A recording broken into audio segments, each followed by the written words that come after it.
Hello everyone.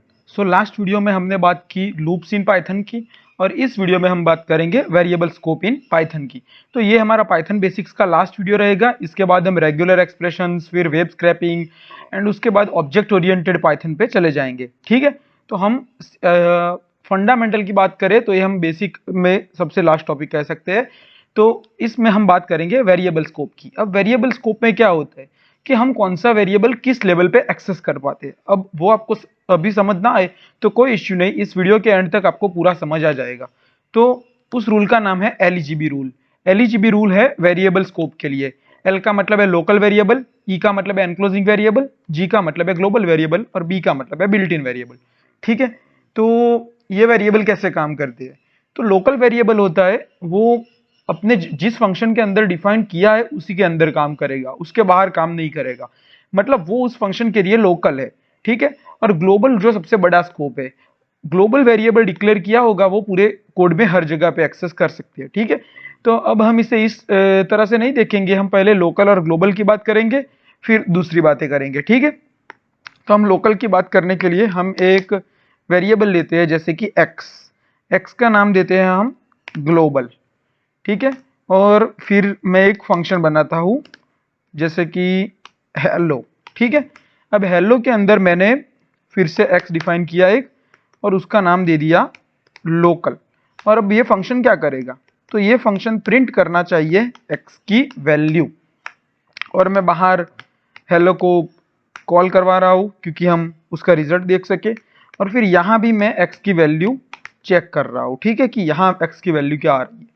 तो हमने यहाँ क्या किया, आप देखिए, एक फंक्शन के बाहर वेरिएबल कॉल किया, उसके बाद फंक्शन के अंदर सेम नाम का वेरिएबल हमने कॉल किया जिसको हमने वैल्यू दी लोकल, और फिर उसे प्रिंट करवाया। अब ये प्रिंट ऐसे तो होगा नहीं, हमें कॉल करवाना पड़ेगा, तो हमने फंक्शन को कॉल करवाया और फिर यहाँ पे भी एक्स को प्रिंट किया देखने के लिए कि क्या प्रिंट हो रहा है।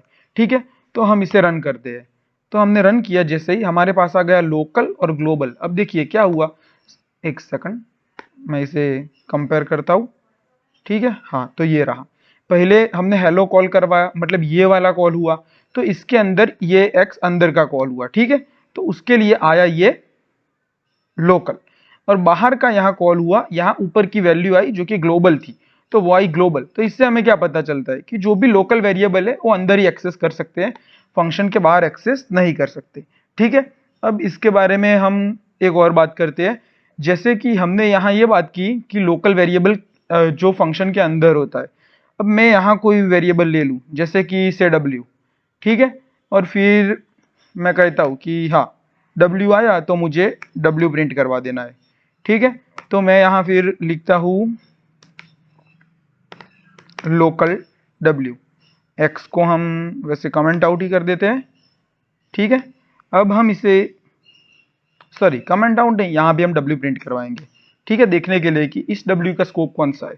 तो हमने इसे जैसे ही रन करवाया, हमारे पास आ गया लोकल डब्ल्यू पहले, क्योंकि ये वाला प्रिंट हो गया, सॉरी हाँ ये वाला फंक्शन के अंदर का प्रिंट हो गया, तो ये डब्ल्यू की जगह लोकल डब्ल्यू रखा तो वो प्रिंट हो गया। पर बाहर का जैसे ही वो प्रिंट डब्ल्यू करने गया तो उसमें एरर दे रहा है। क्या दे रहा है, name W is not defined. अब आप कहेंगे नहीं डब्ल्यू तो डिफाइंड है, यहाँ पे हम दे रहे, तो क्यों नहीं हुआ, क्योंकि वो ग्लोबल स्कोप में डिफाइंड नहीं है और आप उसे मांग रहे हैं ग्लोबल स्कोप में, तो कैसे होगा, नहीं होगा ना, तो इसलिए वो नहीं हुआ। ठीक है, तो आप देख सकते हैं कि जो भी हम पैरामीटर डिफाइन करते हैं वो उसके लिए लोकल वेरिएबल ही बन जाएगा। अब हम बात करते हैं बिल्ट-इन्स की। अब बिल्ट-इन्स क्या होता है, बिल्ट-इन्स कुछ ऐसे कीवर्ड्स होते हैं, कीवर्ड्स पाइथन के आपको पता ही होंगे। उन कीवर्ड्स को हम बिल्ट इन कहते हैं, जिनका हम कैसे यूज करते हैं। ठीक है, देख लेते हैं पहले। जैसे कि आपको पता है कि मैक्स नाम का एक फंक्शन होता है पाइथन में जो इनबिल्ट होता है। ठीक है, देखो रंग भी बदल गया, जो हमें हमारा आइडल भी बोल रहा है कि हाँ ये बिल्ट इन है। अब इसमें मैंने पास किया 1 2 3 6 5 4। ठीक है, और मैं प्रिंट करवा रहा हूँ एम को, तो क्या आएगा, क्या आना चाहिए 6, तो आ गया 6। अब आप कहेंगे कि इसमें फंक्शन की तो बात आ गई पर स्कोप की कहाँ बात आई, तो ठीक है स्कोप की बात करते हैं। अब बिल्ट इन स्कोप्स हमारे पास कौन से होते हैं, अब हमें उसका लिस्ट देखना है, तो हम क्या करेंगे, इंपोर्ट बिल्ट इन्स कर देंगे। ठीक है, और फिर प्रिंट करवा लेंगे dir बिल्ट इन्स। ठीक है, अब इसको मैं कमेंट आउट कर देता हूँ अभी। सॉरी एक सेकंड, हाँ हो गया। अब जैसे ही, अच्छा इसे भी करवा देते हैं अभी कमेंट आउट। हम इसे रन करवा रहे हैं, हमारे पास पूरा एक ये लिस्ट आ गया, देखो कि कौन से। अब इसमें आप देखेंगे कि शुरुआत में काफ़ी सारी एरर्स भी है, एक्सेप्शंस भी है, पर इसके अलावा हमारे पास दूसरे भी कुछ कीवर्ड्स है जिन्हें हम रेगुलरली बहुत यूज़ करते हैं। ठीक है, जैसे कि हमारे पास रेंज आ गया, फिर स्लाइस आ गया, सॉर्टेड आ गया, ठीक है, स्ट्रिंग आ गया, सेट आ गया, ऑब्जेक्ट्स आ गया, लिस्ट आ गया। ठीक है, तो ये सारी चीज़ें भी है। अब हम देखते हैं कि इसका हम कैसे यूज़ करते हैं। ठीक है, तो पहले तो मैं प्रिंट स्टेटमेंट निकाल देता हूँ, हमें हर बार ये प्रिंट नहीं करवाना है। अब हम क्या करेंगे कि ठीक है, इसे कमेंट आउट ही रहने देते हैं, इसमें से कमेंट हटा देते हैं। मैं एक फंक्शन बना रहा हूँ मैक्स नाम का ही। अब हमें पता है कि मैक्स कीवर्ड है, फिर भी हम बना रहे हैं और पास कीवर्ड यूज कर रहे हैं। आपको पता है कि फंक्शन लिखा और उसमें कुछ नहीं करना हो अभी के लिए, तो पास कीवर्ड लगा दिया। ठीक है, और इसे हम जैसे ही रन कर रहे हैं, हमें क्या एरर दे रहा है, max take 0 positional argument but 1 was given. मतलब क्या है, हमने यहाँ जो मैक्स डिफाइन किया है वो 0 आर्ग्यूमेंट्स ले रहा है, पर यहाँ हमने एक दिया है आर्ग्यूमेंट। मतलब ये इनबिल्ट मैक्स को काउंट नहीं कर रहा है, ये इस मैक्स को देख रहा है। अब ऐसा क्यों हो रहा है, क्योंकि ग्लोबल स्कोप होता है वो पहले देखा जाता है बिल्ट इन स्कोप से। तो इसने क्या किया, मैक्स देखा यहाँ पे, तो इसने सीधा पहले मैक्स यहाँ पे देखा, तो इसने सीधा ग्लोबल स्कोप में देख लिया और इस फंक्शन को डिफिनेशन मान लिया। ठीक है, पर जैसे मैं इसको निकाल देता हूँ और अब मैं प्रिंट करवा रहा हूँ, तो देखिए इसके पास ग्लोबल स्कोप देखने के लिए कुछ नहीं है। तो ठीक है, इसने ये देख लिया कि ग्लोबल स्कोप में नहीं था, तो बिल्ट इन स्कोप में देखा और उसमें उसे 6 मिल गया। तो ये होता है बिल्ट इन स्कोप। ठीक है, बिल्ट इन स्कोप मतलब आप अब तो समझ ही गए होंगे कि बहुत सिंपल सी चीज़ है कि जो नेम होते हैं एक्सेप्शंस के या कीवर्ड्स ऐसे सब। ठीक है, अब हम बात करते हैं एनक्लोजिंग की। अब एनक्लोजिंग क्या होता है, एनक्लोजिंग सिंपल सी चीज़ है, आपके पास नेस्टेड फंक्शंस है, तो उसमें से जो बाहर का फंक्शन है वो उसमें डिफाइन किया गया वेरिएबल अंदर के फंक्शन के लिए एनक्लोजिंग होगा। अब कंफ्यूज होने की जरूरत नहीं है, हम देख लेते हैं। जैसे कि हम फंक्शन डिफाइन करते हैं आउटर। ठीक है, अब मैं यहां एक वेरिएबल डिफाइन कर रहा हूं आउटर नाम का स्ट्रिंग। ठीक है, फिर मैं दूसरा फंक्शन नेस्टेड फंक्शन डिफाइन कर रहा हूं इनर।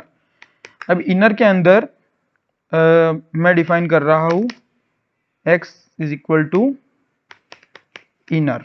ठीक है, अब मैं यहाँ पे इनर को कॉल करवा रहा हूँ, फिर यहाँ पे मैं प्रिंट करवा रहा हूँ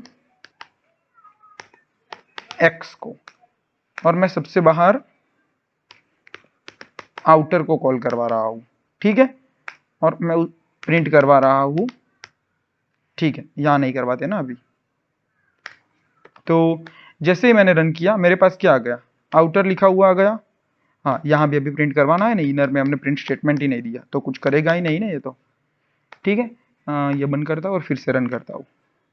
ओके, सेव हो गया ये। तो देखो क्या आ गया, इनर और आउटर। अब मैंने पहले इसे कॉल किया, मतलब ये प्रिंट हुआ, तो ये क्या प्रिंट हुआ, इनर प्रिंट हो गया। ठीक है, और इनर जैसे ही प्रिंट हो गया तो फिर यहाँ पे आ गया ये, तो ये फंक्शन के बाहर है, मतलब ये वैल्यू तो इसके लिए लोकल है, तो ये एक्सेस नहीं कर पाएगा।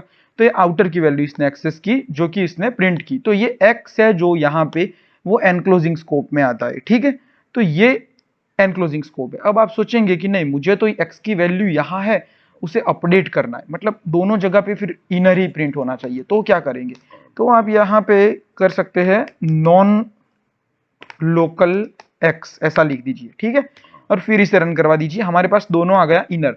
मतलब नॉन लोकल एक्स क्या कर रहा है कि ये एक्स लोकल नहीं है, ये ऊपर वाला मतलब जो था वही है, जो कि था एनक्लोजिंग, तो एनक्लोजिंग की वैल्यू ये अपडेट कर रहा है। ठीक है, अब इससे एक बात याद आई कि हम एक और छोटी सी चीज भूल गए कि ग्लोबल को अपडेट कैसे करेंगे। तो उसके लिए हम क्या करेंगे, जैसे कि x इज इक्वल टू है 10 डेफ टेस्ट प्रिंट x, और इसके ऊपर एक value x is equal to 11। अब आपको पता है कि मैं यहाँ पे टेस्ट फंक्शन कॉल करवा रहा हूँ और फिर प्रिंट x कर रहा हूँ, तो अब तो आपको पता चल ही गया है कि मेरे पास क्या आएगा। तो देखिए मेरे पास क्या आ रहा है 11 और 10, क्योंकि इसके अंदर का 11 आया पर बाहर 10, पर मुझे इसे भी अपडेट करना है। तो मैं क्या करूंगा, मैं लिख दूंगा ग्लोबल एक्स, ठीक है, और फिर सेव करूंगा तो ये वैल्यू भी अपडेट हो गई, तो मेरे पास दोनों 11 आ गया। ठीक है, तो इस तरह से ग्लोबल, फिर बिल्ट इन, लोकल, एनक्लोजिंग, इस तरह के वेरिएबल के स्कोप्स होते हैं। और वेरिएबल के स्कोप्स बहुत इंपॉर्टेंट चीज़ है कोड लिखते वक्त, कि कौन सा वेरिएबल कहाँ अपडेट हो रहा है, कहाँ अपडेट नहीं होना है, कहाँ फंक्शन के अंदर ही चेंज होना है, कहाँ एनक्लोजिंग है, वो सब। ठीक है, तो इस वीडियो के लिए इतना ही। नेक्स्ट लेक्चर काफ़ी इंटरेस्टिंग होगा, हम रेगुलर एक्सप्रेशंस की बात करेंगे, तो शायद लेक्चर भी बड़ा होगा। ठीक है, थैंक यू।